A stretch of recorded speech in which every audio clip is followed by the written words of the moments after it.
on the road, for goodness sake. They are in the bush and not on the road. So stop harassing young people on the road. Stop abusing them.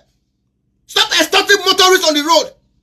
Go to the bush where these guys are currently adopting our people. A time will come where if you see on the road, harassing any young boy on the road, we will burst on you. Alright, good morning. My name is Harrison Wamnishu. After the NSAS protest, alright, the police said they were scared to be on the way because of the public were, against them. We all know what happened in Asaba, destructions of properties by those who hijacked the protest. The government knows those who hijacked the protest. All right. Then a security outfit was set up, and that's Delta Hawk. Delta Hawk was set up to to solve violent crimes. All right.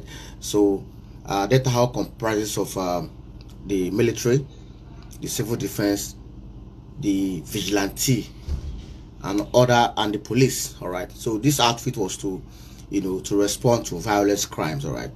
And we all were happy that the joint security outfit was set up to to respond to violent crimes. All right. Now, ongoing, we have received several reports which are forwarded to the government about the activities of Delta Hawk. If not, a point of meeting with the former governor, Dr. Ato Kowa, and over the activities of Delta Hawk.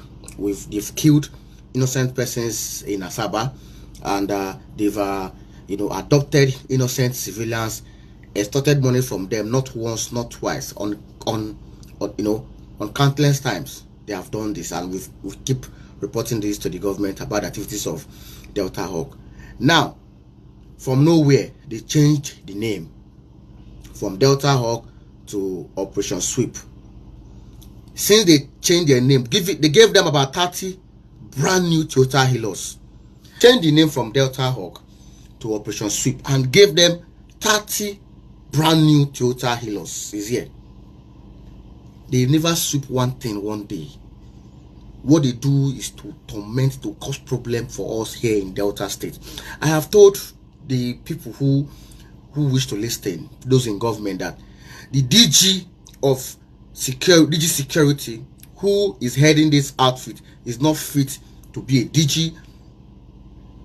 Is not fit to be DG security in Delta State. Never. He has overstayed his position as DG security. They should give that position to somebody who is passionate about security to help us to fight it. They have what they call the SOP, Standard Operating Procedure. They don't follow it. Their own is to stop vehicles, search them, extort, and if you make those, they brutalize you. This is what happened to a young man in Agbo. This is one of the evidence of the cases, several cases reported through the SSG, through the even DG security himself, who is unfit to head that department. Very, very unfit to head that department. Have you ever heard one day that Operation Sweep sunk into action, enter bush, and then caught one kidnapper? One. You don't hear that one day. You can never hear it, because their mandate currently is to harass innocent people in the streets of Asaba and Agbo. Now look at what they have done to people in Agbo. Operation Sweep. They never one day say they go bush, follow us, say, oh yeah, let's go to the bush and pursue these armed robbers, these kidnappers terrorizing us. But that's their duty to do that, to respond to violent crimes. And they come to the street to commit havoc. Are the kidnappers on our street? No. They're inside the bush. These kidnappers are inside the bush and not on the road, for goodness sake. They are in the bush and not on the road. So stop harassing young people on the road. Stop abusing them. Stop extorting motorists on the road. Go to the bush where these guys are currently adopting our people. A time will come where if you see on the road, harassing any young boy on the road, we will burst on you. And that the hell will lose. You can't keep adopting people on the road and you feel we'll keep quiet. That's a lie. Any day we'll see you on the road, on any of our road, on our side, harassing, adopting our people, or extorting them. You see what we're going to do that day. Let that day come. You data operation sweep. That day you will see what we Deltas will do that day. Your time is coming. Yeah, alright, my group of Biafra, and they want to Klemono. This is Access News, and I'm back again with another bad update. Yeah, my people, now, I keep telling you guys, if you guys remember that the main reason of the insecurity itself in this southeast is because of the countless number of what will I call it, of checkpoints. So there's checkpoints in southeast. If you're in Nigeria, or you do travel only to travel interstate now, only from, let me say, from Imo State now to Anambra, to travel interstate in southeast, only to travel from Imo State to Anambra, and I'm sure you that you will see more than 50 checkpoints, those to check from Imo State to Abia State or to Port Harcourt is actually crazy. The checkpoint is actually crazy, and the worst part is these checkpoints will still be there, and this kidnapping will still happen. You go see checkpoints for front now. You go see they will kidnap us for front. As in, I don't even know if they are doing their work. I don't even know what is even happening. I don't even know what is happening. Checkpoints full for road, but every day they are kidnapping. They are still kidnapping. They are killing people every day in South. Is every day. I'm talking to you. You don't tell these people say they leave the checkpoint and go to the bushes. These people, they for inside bush. They're hiding in the bush. They're not in the checkpoint. They're not on the road. But here that they for the road, they extort people. All these Nigerian police that they work, they for there, they abuse boys, they abuse young boys, they embarrass people for road every day by the way. We see the men people sitting for bush, they do their thing. We have three people more, not be today, not be one, not be two times to stop him. You guys, in fact, you guys know that the people keeping us safe in this southeast right now is the ESN. If not be this ESN with this, that is why we keep giving praise and we keep thanking Mazen Nnamdi Kanu and our Prime Minister, because those guys that have the world, those guys don't save so many lives. They don't save so many lives. You see, we know people talk for Southeast. If not be ESN, and they tell you, see this Fulani herdsmen for don't do Southeast right now. In fact, it will be nothing compared to what they do for those North. What they do for North right now. It's so crazy. These people, this checkpoints, they increase day by day for Southeast, and still no solution. Still no. We don't tell these people, they come out for our road, they leave our checkpoint for us, they go to enter inside bush or go to fight with they're supposed to fight. They go leave the main criminals, they go to fight IPOP, PBD. We never will kill anybody, we never will kill one head, we never will kill anybody, only to defend themselves from all these things that happen now. We never will attack anybody, but rather we are busy defending ourselves, but they still keep coming for us and still be killing us and still be calling us terrorist group. It's actually crazy. The zoo country is finished, man. It's finished. Just listen to what this guy said. But do you hope the death of this singer Osinachi Abati, it's actually crazy. A lot of sin happened. This guy explained everything about that death. I'm going to play the video for you guys to see and tell me what you take in the comment section. On the 28th of April 2025, Justice Njideka, a young woman from Rivers State, sentenced Mr. Peter Nwachukwu to death by hanging over the death of his own wife, Osinachi Nwachukwu. Osinachi Nwachukwu is the late gospel musician, the woman who sang the song, Hekueme, Hekueme, oh. Hekueme, Hekueme, oh. You are the living God, oh. Shalabarako, Silaska, Hadabra, Hadaya. Is there no one like you? This woman, who is a gospel singer, died sometimes last year. And so there were several conspiracies over the cause of her death. One among them was that the husband beat her to death. And so the family of the woman charged the husband to court for murder. And so while the case was ongoing, the court demanded autopsy.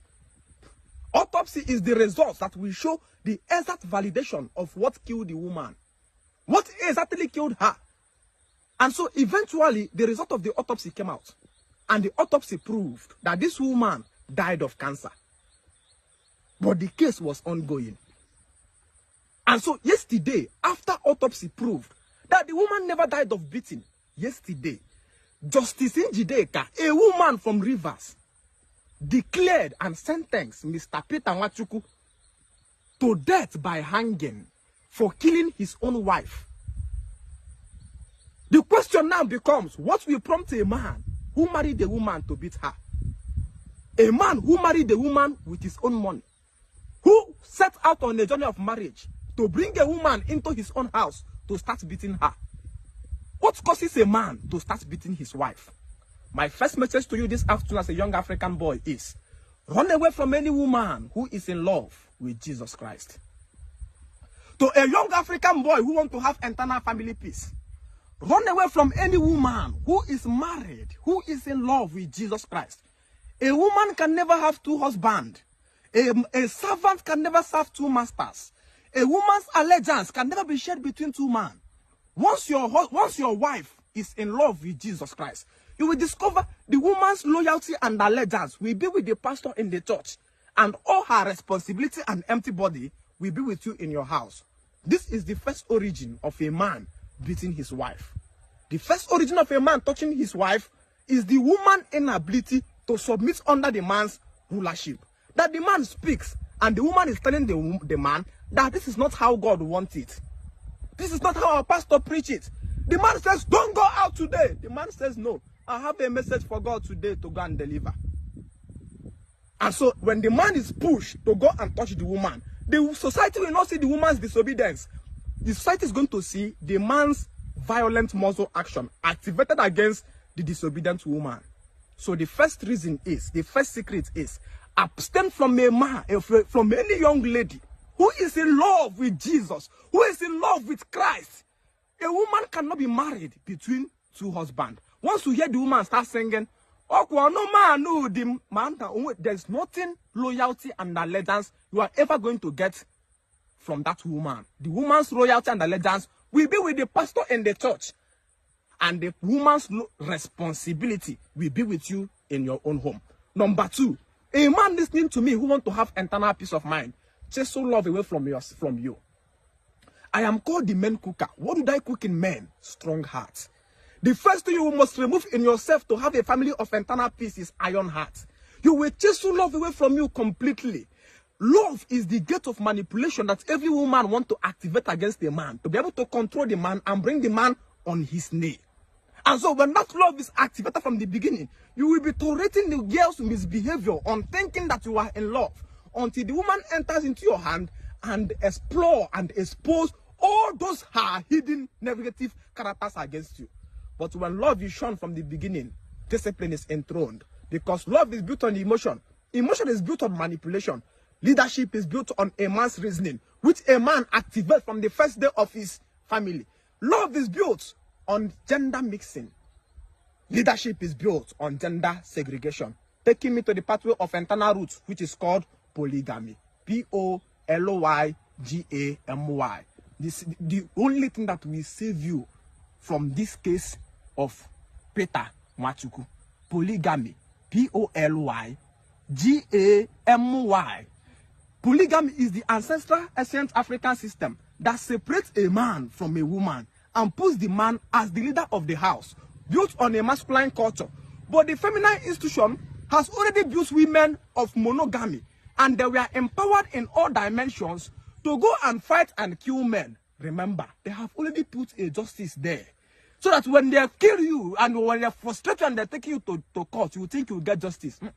There's already justice there to declare you to life. They will kill you because the law system, the court, the police, every aspect, the church empowers women to go and kill men. The only security of the man is to separate himself from those women by building polygamy.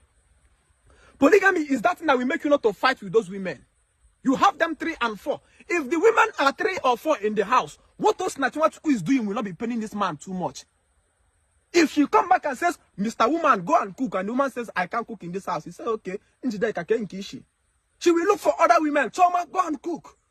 If she come back and she want to beat the woman, everything she want to send the woman, there is another person out there to do it. Because when you have a monopoly destroys in submission. Monopoly destroys submission. You see, if there is only but one woman cooking rice and stew in your street, before that woman serve you rice and stew. Yeah, that woman biko. Line up, everybody's waiting for the woman. That's imagine that man will go to the pattern now. About most that you want to quack now. Say, no, I'm in the Holy Spirit. I have a program in Abia State, and I'll be on 3 days fast. So I wanna sing. Holy Ghost will descend.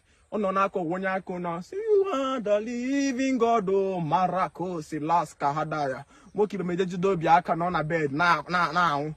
And no, people will not see it. The woman gada. Independence will destroy submission. Mba de tomo no choma no njide kanolo nkiru nolo ife you wan nolo. Isi nka afọ na egbo ge dalu nka piam. Of what na space are the law. Automatically what the woman is doing will no longer pain you. Because in the nucleus